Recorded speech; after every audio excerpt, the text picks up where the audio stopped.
Welcome to Classic Heart, the BMW Group Classic podcast. This is JP, and everyone listening can look forward to a very exciting episode. Our guest is Duccio Lopresto. I would say he's a born expert in the classic car world. This car is the most honest car you ever see. It's been a dream ever since I've had it. The first time I heard that engine screaming, I thought, I gotta have one of those. For me, the cars have personality. What's great about a BMW Classic is the community that surrounds it. When you listen to that, that's why we're here. Duccio Lopresto grew up with his father Corrado Lopresto's outstanding collection and now works at Arm Sotheby's. Welcome, Duccio. Perhaps you can add something to my introduction. Ciao JP, it's a pleasure to be here and an honor. My name is Duccio Filippo Lopresto, that's my full name. I'm Italian, coming from Milan, and I work as Director of Business Development for RM Sotheby's, the auction house. I mean, it was actually clear to every one of us that you will pursue a career in vintage cars. And that's for a good reason. And obviously we know you are our guest, but I think it's also very important to put some reference to it because your father is Corrado Lopresto, and he is really one of the top-notch car collectors in Europe and globally also. Your collection or the collection of the family has such a great impact. So how was it growing up surrounded by vintage cars? Was this the case from the beginning? So was Corrado always into vintage cars?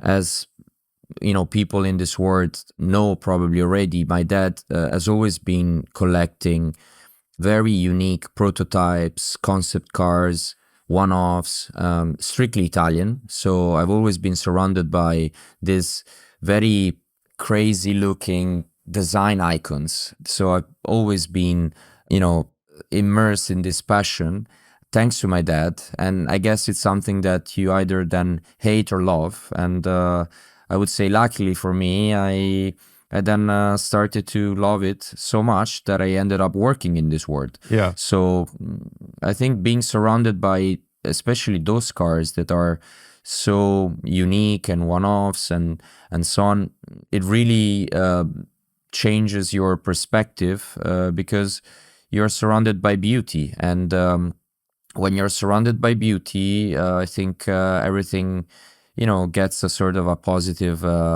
you get a sort of a positive thinking about the world.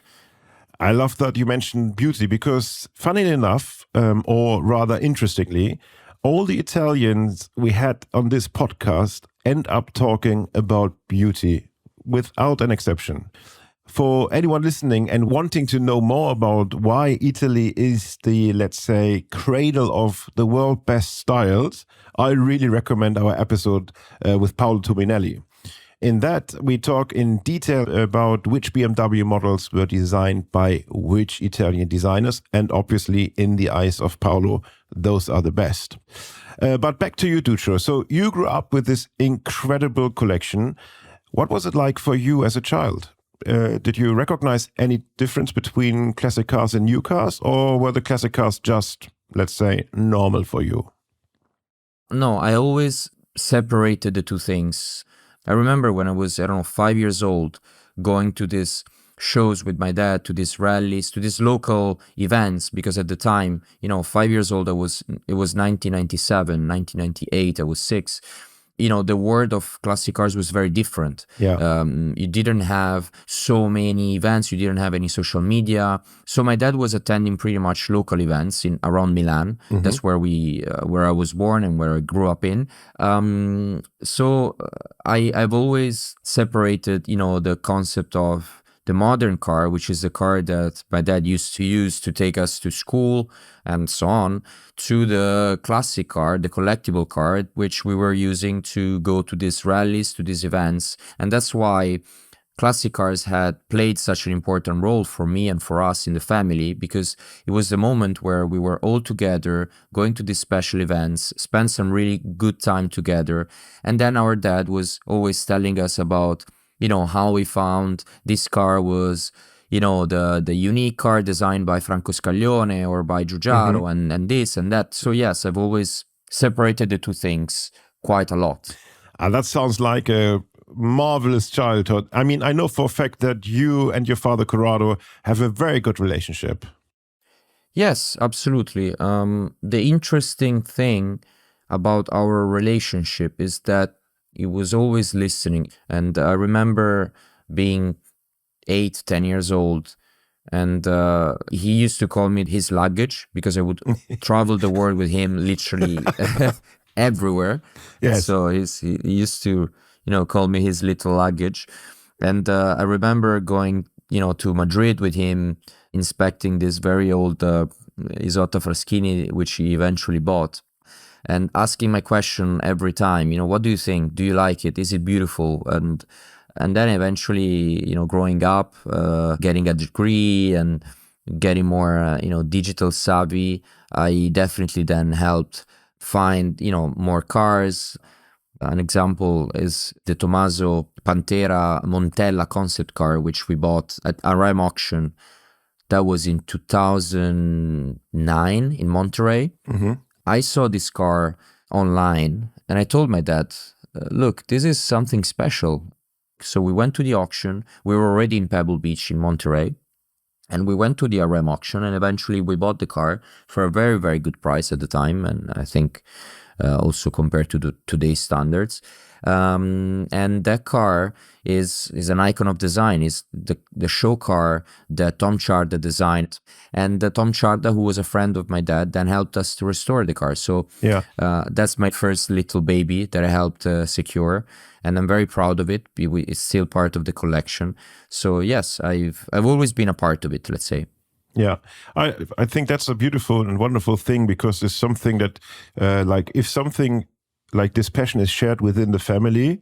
And so I love the way that Corrado then also gives the trust in you as well, and also be open. And I think that's also how I recognize him. I always see him as very open. But what was it like when you were a teenager? Did you have other interests back then? I mean, for example, when your family visited the Concorso world, and which is, to be honest, normally attended by mainly elderly people, was that really interesting for you? No, that's a very good point. Surely a Concours event is a static event. It's something that might seem very boring from the outside. But for us, both my dad and my mom have, a crazy busy schedule. They work all day long, weekends and so on. So being, 5, 6, 10 years old and being able to spend this great quality time together, actually for me was incredible. If you are then passionate for special, unique cars like I am and like my dad is, going to these events, to these special concourses like Villa d'Este or Pebble Beach or Chantilly or, this Bagatelle back in the days, which was probably the best concours in Europe at the time. I think it was always a new discovery. So going to a new event for me was, okay, what sort of crazy new classic car, new concept cars will I see there? So, when you're collecting something and you go to the top events where these cars are being shown, it's like a dream, like you go there and you see this crazy Ferrari coming from Australia or from the US that you always seen in photos, and then you have it there in front of you, completely restored in beautiful conditions. It's something great. And I guess I was a bit of a weird, different person compared to my, little young friends. At a very young age, I was very into these crazy cars. So for me, it was not boring at all. Actually, it was incredible. And I have to be honest with you, like, I think the Concours world has changed a lot over the years. So for me, when I was very young, it was much more about the passion, much more about this collectors showing off their knowledge, their skills as well, because I remember back in the days the collectors really presented the car themselves and they were part of the restoration, like my dad is 100% involved in every single aspect of the restoration, the historical process and so on. While nowadays, maybe because of the internet, because of social media, it's more, I think, about the ego, about the person more than the car. is much more commercial as a venture. So of course, these events, they are expensive to run. So companies and concours organizers need to find the money. So they've become much more commercial versus the ones that I used to attend. I remember Villa Desto in 2001, the first time we went there, that we won the Coppa d'Oro. It was completely different. It was a completely different show. It was zero commercial, zero sponsors. It was about the beauty, about the passion, and I guess now it's a very different gig. But like everything else in the world, things change. So I guess it's normal. I agree, things change. And I think that the kind of competition and also the commercial aspects were always there, but it was treated a little bit more discreet. Not disagreeing with you, because I think that's absolutely has changed the world, and that's social media. And social media has so many impact on so many things like elections and anything else. Plus, I think that the number of people who are interested in owning a car for exactly the reason to show off is incredibly higher than it was a couple of years ago, when this classic car thing was really like a very small bubble of people. You really literally know everybody. And now you have new players in the game, like India and others, and they just want to keep up, which I think is a natural thing of going forward. And as I said, I think the interest in a commercialization was always there. And I think that also the commercialization of events helped them to survive. I'm not sure if a Pebble Beach or a Villa d'Este would be there without the involvement of their partners. And that's something someone can dislike or like, but that's part of the reality. But tell me, Duccio, how much did it help to be in these events to shape your understanding of automotive heritage? Well, I was crazy lucky to be part of it, and I understand that very well. It gave me the opportunity to talk with people like the judges, for example, at events. And because my dad now speaks English, but when, I was 12, 13, 15, he didn't as well as he does now. I mean, so I was always sort of his, not only his luggage, but also his translator. So it was me from a very young age that had to sort of present the car to the judges and translate everything he was saying to the judges. So that gave me the opportunity to really study each car super well and interact with the most important experts in the car world. Like, if you go to Pebble Beach and you're talking to people like Raul Sangiorgi or, Richard Adatto or Lorenzo Ramacciotti at Villa d'Este. So that helped me really shape my car knowledge from a very early age. And that's an opportunity that many people don't have, of course, because you need to be part of a family that is into this world. Otherwise, how can you access this world? It's a sort of a closed world, like it's not open to anybody because of many reasons. So it also gave me more confidence. And I think confidence plays an incredibly important role in your work, in your life. So yeah, I guess that's the reason. And I also was able then to, see, talking about more specific things, see the engines from the inside and see cars in a very different, in a very, holistic way. And that helped me definitely with my career, with my growth. I mean, you mentioned self-confidence. That definitely helps, especially in the field you work. And that means let's talk about your job. You work at the world-famous auction house Arm Sotheby's. You are Director of Business Development. How can I imagine your daily job? What exactly are your responsibilities? Well, being head of business development means a lot of things. In a world that is changing super fast, and in a world that is I'm talking about the car world. My role is really to define a strategy for growth, for example, to enter new markets, and then make sure that the brand is well recognized, that you establish a partnership with the key stakeholders, that you have a strategy to open the doors to the biggest collections, and so on and so forth. But then there is much more. I'm responsible for all the external corporate relationships of RM Sotheby's, for example.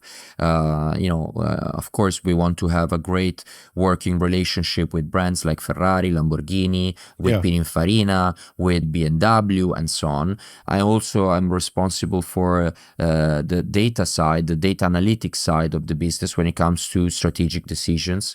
How did the auction perform? How is this market going? How is Italy doing? How is Switzerland doing? I'm part of the management team that then make the decision to whether or not do an auction, whether or not do an online sale. So yeah, it's many different things. I love my job. It's very dynamic, a lot of fun. So the diversity of that job seems to be very interesting, that you have so many fields you look into, and that makes it also very special. But we see you also sometimes at auctions on the phone. So you're also taking care of that. Yes. So how does this magical thing, bidding via phone, work? Well, at first, it was very scary because the very first time I was bidding on the phone with a client, yes, you can imagine if you've never done that before, you are sitting in front of, I don't know, there were probably 500 people. And the auctioneer is looking at you. You have the lights, on your face. And he's like, okay, Duccio, give me a bid. And I'm bidding, 1 million. And the very first time was very scary. You don't want to make any mistakes, because if you do, then you can really ruin the auction for that particular item. But also you really, disappoint the client. So yes, you really need to be careful what you're doing. I think it's a lot of fun. So what happens, I tell you a little bit the dynamics. What happens is before the auction, we register clients to bid.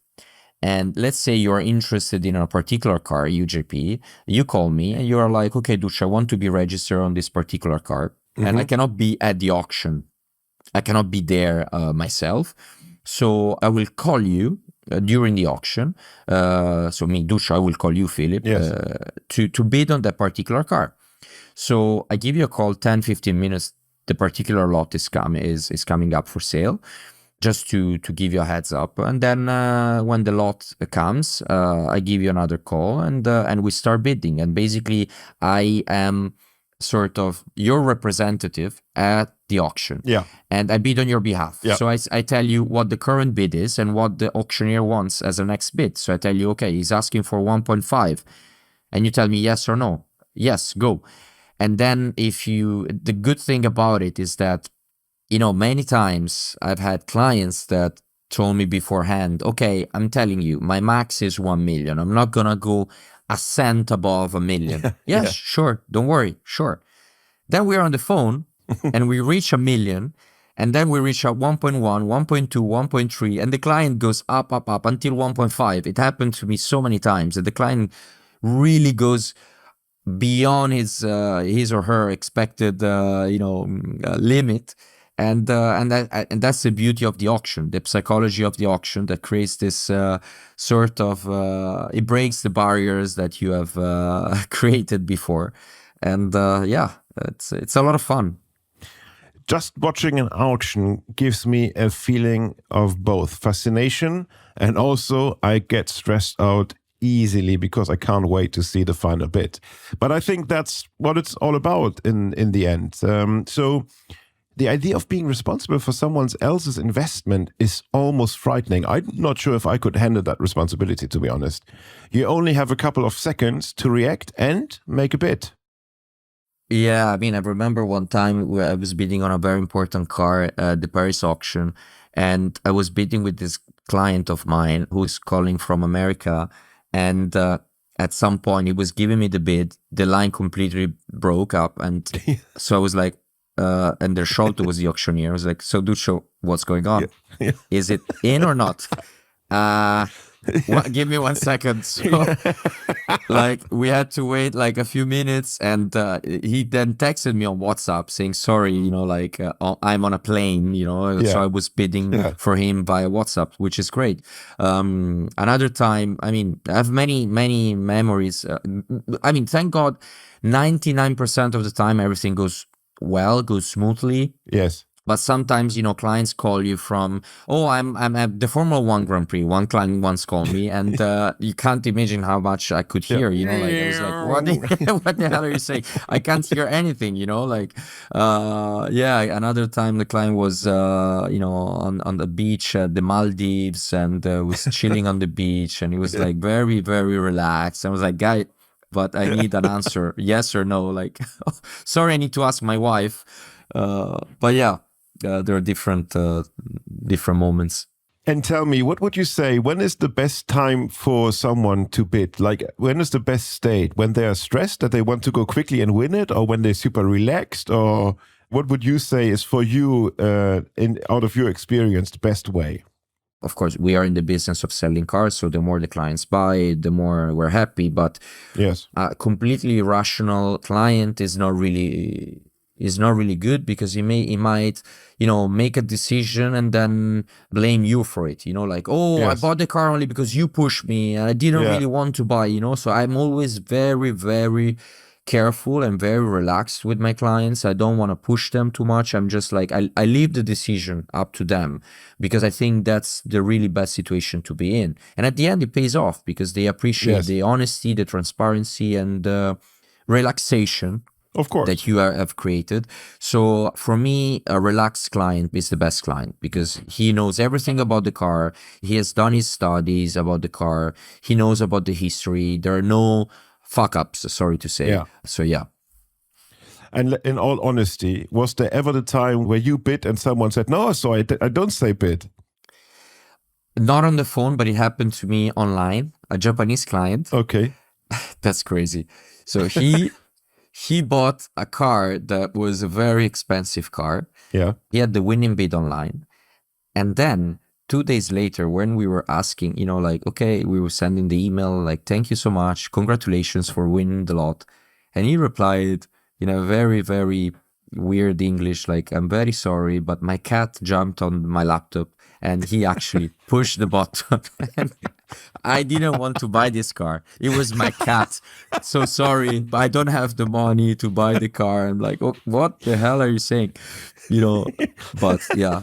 But on the phone, no. On the phone, normally is very smooth. 99.9% of the time, the client knows what he's doing.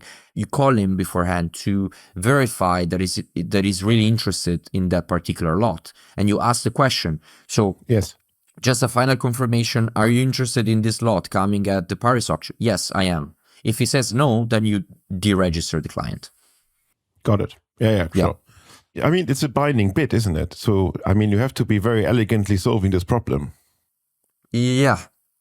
Thank God we, for example, in the case of this Japanese client, we reached out to the underbidder and we ended up selling the car to the underbidder. So luckily, we don't have those problems most of the times, 99% of the times. Of course, it happens sometimes, once in a while, that a client buys the car and then for whatever reason, he's not able to buy it or he's not able to pay. Yeah. But we do a crazy, serious KYC beforehand to approve the client, to get the proof of funds. So every client we register, especially for the important cars, they are very, very, strictly inspected and verified. Sure. Just for reference, KYC is Know Your Client. So that's a process where you vet everyone who's registering for an auction. I mean, it's not an auction-specific thing. You have this in all fields, that you really try to verify your client, even if you want to buy something on a loan. So there's a very important 3 letters. Exactly. Thank you very much for giving us these little insights in the auction world, which is normally also, seems to be very secretive and very discreet. But anyway, my question to you as well is, with so many shifting trends in the automotive world, right? ICEs have like competition with electric engines, all these kind of things, hydrogen engines, not owning a car, all these kind of things. Are younger enthusiasts like you still passionate about restoring these kind of icons? Is that something that stays with you? And I know people of my age or a little bit older, let's say under 35 years old, 40, that are now collecting, one-offs, concept cars from the 90s and 80s. Yeah. And they're not interested in the modern, flashy supercars, in the latest Ferrari. They don't really care. Yeah. But they're now, investing, their money into the 90s one-off Testarossa Koenig, or in the 80s Pininfarina one-off coach-built car for whatever Royal, or even, and that's beautiful to hear, people that are now, they have made a lot of money with, I don't know, with the tech industry, with crypto, and they're 32, 33, and they're buying a Gullwing. And they just don't want to bring the car to the restoration shop, leave it there and pick it up 3 years later. But actually, because it's so much fun, they want to be part of the process, and they do the research. And I have a very good friend of mine. He's 30 years old, actually. He's made money, and now he's buying classic cars as well. He wants to do the Mille Miglia with a pre-war car, which I was really excited to hear that. Like, wow, that's big news for me. Like, at 30 years old, I want to do Mille Miglia. So I think thanks to social media and thanks to the new technologies, I think people of my age are getting very, very interested in classic cars. And you see that at event, like they're literally, there's an event happening every week around Europe, around the world. True. And when you go there, for example, I was at Hampton Court this past August. It was full of young people. Full. It was. Yes. At the auctions as well, like a recent Peninsula auction, Peninsula Hotel London auction, 50% of the people were my age. It was crazy. Yes. It was super young. You just mentioned the Testarossa. I mean, it's the 40th anniversary this year. And we just said yesterday at Pininfarina, we invited to a new series of capsule events that Classic Driver is doing, calling the Blueprint. And we invited people to join, like a small group, because limited space. And we had so many requests from young people. That was amazing. I mean, this was a one-time chance to see and to speak and browse through the old archives of Pininfarina and the evolution of the Testarossa. You had the chance to meet Mr. Fiovaranti, Mr. Ramaciotti, Diego Ortina. We see that this is a perfect combination of the offline/social online world. And it's also the same with BMW. The followership gets younger and younger and younger on the social media channels. Duccio, we have a little thingy that's called the pit stop. The pit stop is a series of questions, around 20-ish, where I would like you to answer very quickly without thinking too much. If you don't want to answer a question, you can skip one, and then we go to the next. Are you ready for the Classic Heart pit stop? I am ready. Very good. Here we go. Limousine or station wagon? Limousine. Limousine or Berlinetta? Berlinetta. Berlinetta or convertible? Berlinetta. Mint condition or enthusiastically driven? It depends. You can skip, but you have to answer. Either you skip or you give an answer. I'm very strict. I'm German still. Mint conditions. Good. Driving alone or driving with passengers? Driving alone. Driving or being driven? Driving. Always. Always. Driving or autonomous driving? Driving. Car sharing or no car? Car sharing. Road trip or racetrack? Road trip. Autostrada or country road? Country road. Manual or automatic? Manual. Manual or pedal shifters? Manual. Petrol or diesel? Petrol. Petrol or electric? Petrol. Electric or no car? Electric. Engine in the front or in the back? In the back. Engine in the back or in the middle? In the middle. Left-hand drive or center drive? Left-hand drive. Sell or keep? Keep. Italian car design or German car design? What do you expect me to answer? Let me think. German car design or British car design? German. Radio on or off while driving? Off. Very good. Thank you very much. That was the little pit stop. You survived it very well. I loved it. For one of the questions, you said mint condition or enthusiastically driven. And you were one of the very few that answered mint condition. So why is that? So I'm a guy that really likes to take care of his cars, of my cars.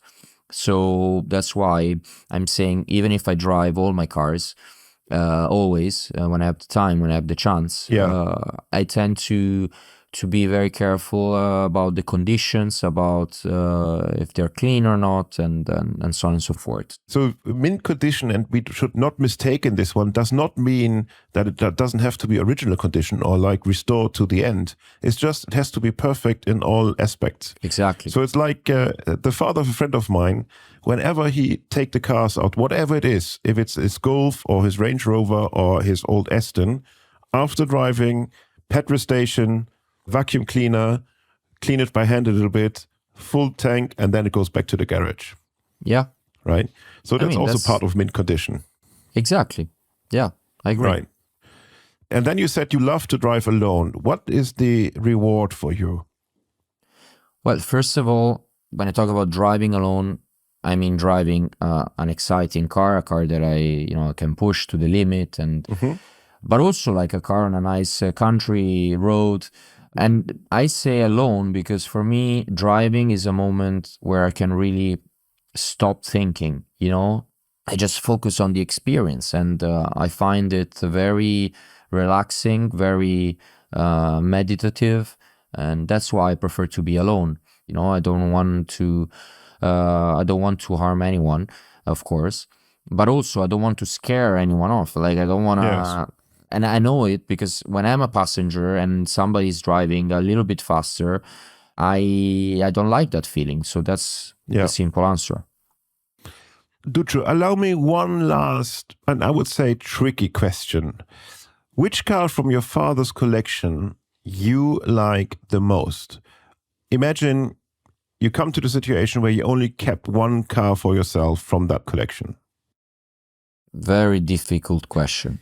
Also to give you background, because there are many, we have to say, and all of them are really amazing. Maybe I give you a little help. Yeah. So if I would ask Corrado, please give me a car, it would be the Lancia Florida. That would be the car I would like to own because it fits me very well. I love the two wipers in the back. I like the Pininfarina design line of it. I like the history of it. The front lights, headlights are amazing. So that would be the one car. So please don't choose that one because that's already taken by me. That car I consider yours, so don't worry. It's already gifted.